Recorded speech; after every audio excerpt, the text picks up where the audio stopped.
साथियों नमस्कार, मैं हूं रमेशन। आप देख रहे हैं एशियाई सब न्यूज।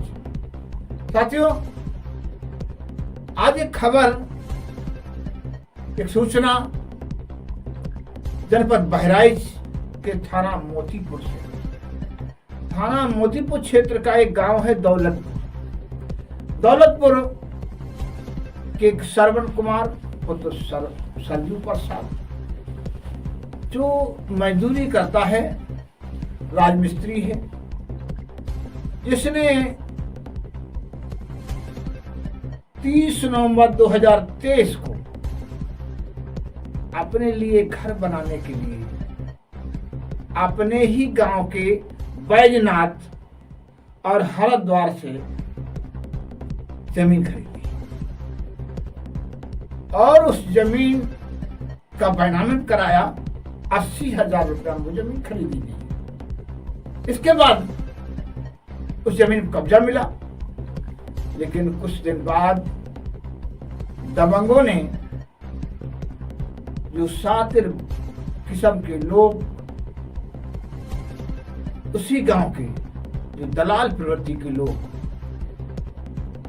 राजकुमार और धनीराम, उनके परिवारी ज्यादा है। जो गृहबंद बदमाश होता है, जो शातिर होता है, तो उसके साथ तमाम लोग जुड़ जाते हैं। गरीब और सीधे आदमी के साथ जुड़ने वाले लोग कम होते हैं। तो इसी सिलसिले में मैं बताना चाहता हूं कि उस जमीन पर कब्जा करने से उन्होंने रोका। बेचारा श्रवण कुमार थाने गया। थाने वालों ने उसकी रिपोर्ट दर्ज नहीं की और ना ही सुनवाई की। एसडीएम के यहाँ रिपोर्ट लगाई, सुनवाई नहीं हुई। जन सुनवाई पोर्टल पे भी रिपोर्ट दर्ज कराई। यहां तक कि मुख्यमंत्री माननीय योगी जी के यहाँ भी उसे उम्मीद हुई कि हम योगी आदित्यनाथ महाराज जी के यहाँ जाएंगे तो हमारी सुनवाई होगी, लेकिन सुनवाई नहीं हुई। डीजीपी कार्यालय गया, सुनवाई नहीं हुई। मानव अधिकार आयोग गया, सुनवाई नहीं हुई।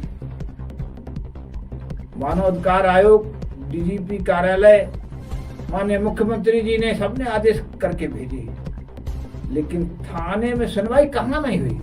सुनवाई थाने में नहीं हुई। थाना वो मोतीपुर, जहां जब रिपोर्ट उनके यहाँ शासन प्रशासन ने आदेश करके जांच करने हेतु भेजी, तो मोतीपुर थाने के एक सिपाही गौरव कुमार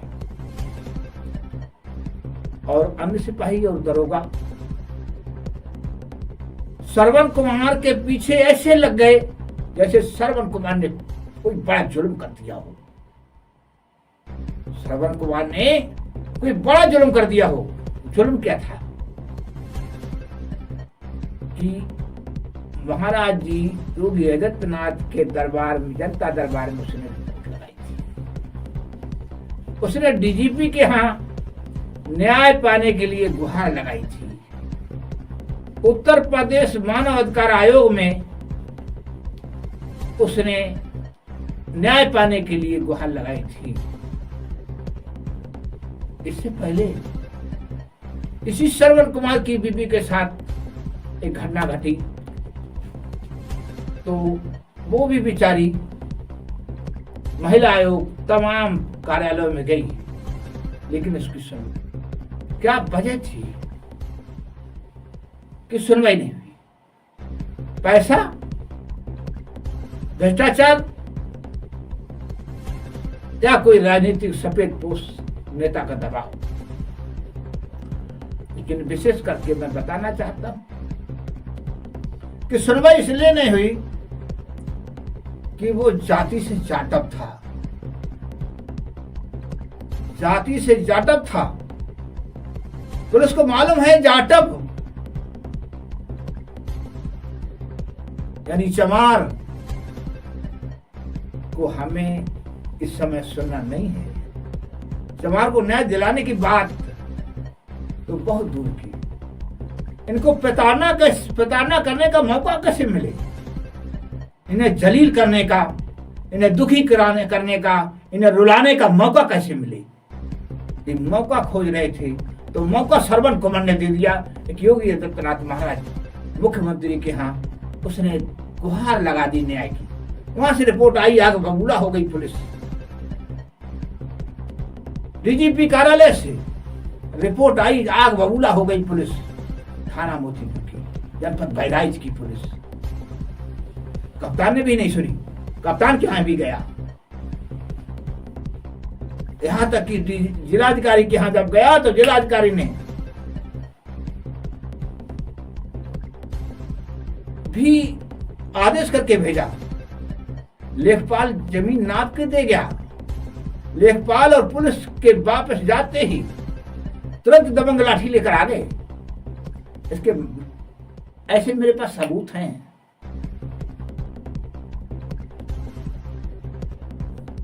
और श्रवण कुमार दर दर की ठोकरें खाता रहा, लेकिन श्रवण कुमार को न्याय की तो बात दूर। उसी पुलिस ने, उसी थाने मोतीपुर की पुलिस ने कई बार लाठी पटकी, उसकी बहन मां की गाली दी, उसे प्रताड़ित किया, उसकी बूढ़ी मां को गाली दी। योगी आदित्यनाथ महाराज जी कह रहे हैं कि जनता से अच्छे संवाद पुलिस करे, जनता से मित्रवत व्यवहार पुलिस करे। यही मित्रवत व्यवहार है तो आपकी पुलिस का। माननीय मुख्यमंत्री जी से मैं निवेदन करता हूं कि आपकी पुलिस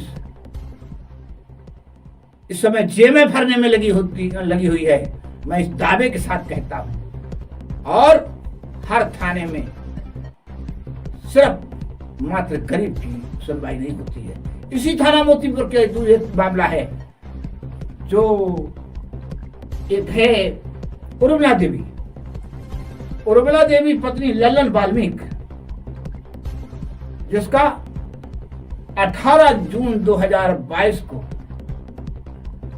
जिसके मासूम बच्चे का जन्म, नौनिहाल का जन्म हुआ फातिमा हॉस्पिटल लखनऊ में, जहां दबंगों ने उससे छीनकर, उस गरीब अनपढ़ परिवार से उस नौनिहाल को छीनकर लखनऊ के अंदर बेच दिया।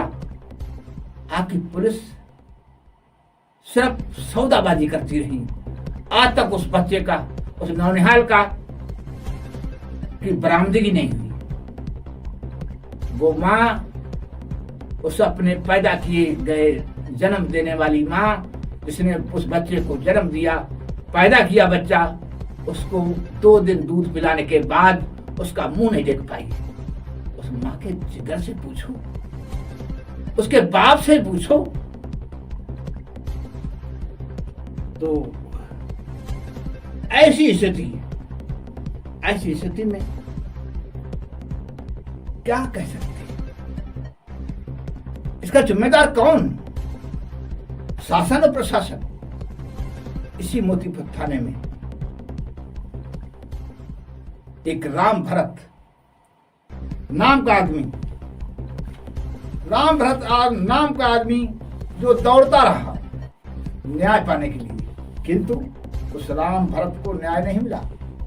उसका बच्चा, नाबालिग बच्चा, इसे काम कराने के लिए ले गए थे गांव के लोग। लेकिन होता क्या है उसके साथ कि उस राम भरत के बच्चे से बिजली के खंभे के पास टेंट लगवाया जबरन दबंगों ने। और एक घटना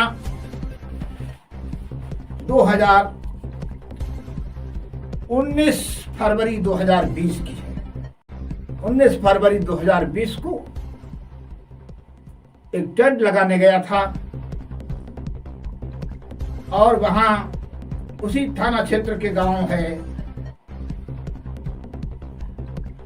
दुबेपुरा बगहा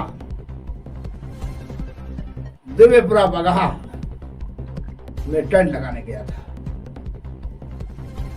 उस बच्चे ने कहा कि यहाँ बिजली की तार है, हम नहीं लगाएंगे। लेकिन दबंगों ने कहा, दबंग नशे में चूर थे, उन्होंने कहा नहीं लगाएगा, क्या हो जाए, लगाओ।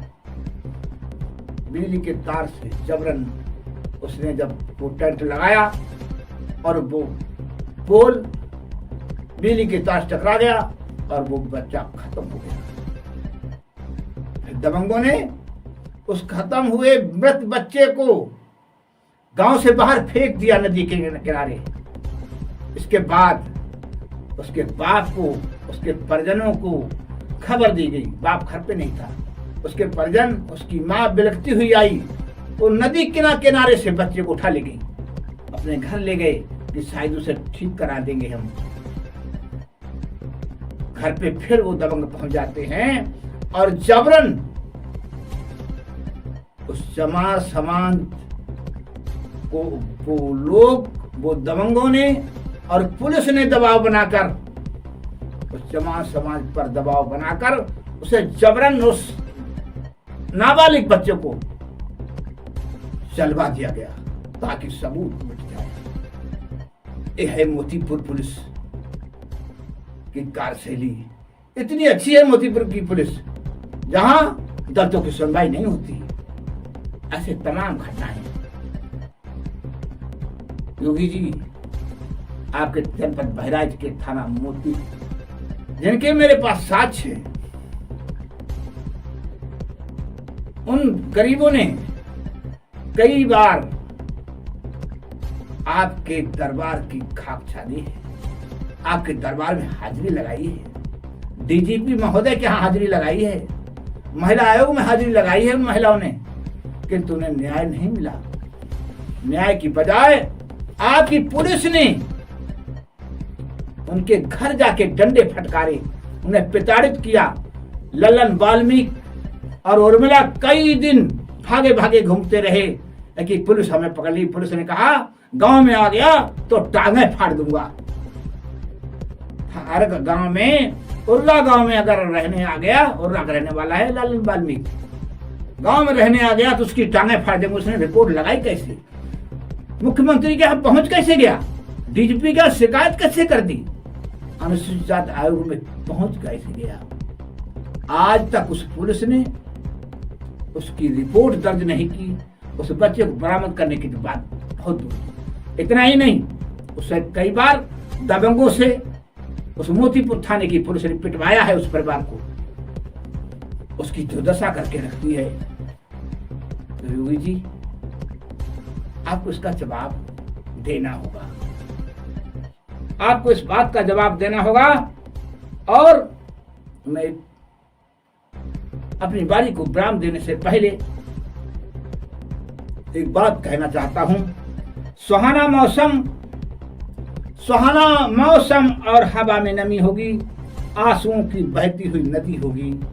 मिलना तो हम तभी चाहेंगे आपसे, मिलना तो तभी हम चाहेंगे आपसे जब आपके पास वक्त और हमारे पास सांसों की कमी होगी। मेरे टूटने की वजह मेरे जौहरी से पूछो, उसकी ख्वाहिश थी कि मुझे कुछ और तराश आ जाए। तो बस आज इतना ही। फिर अगली घटनाओं का जिक्र करने के लिए आपके रूबरू होंगे। साथियों, जय भीम, जय भारत, जय संविधान।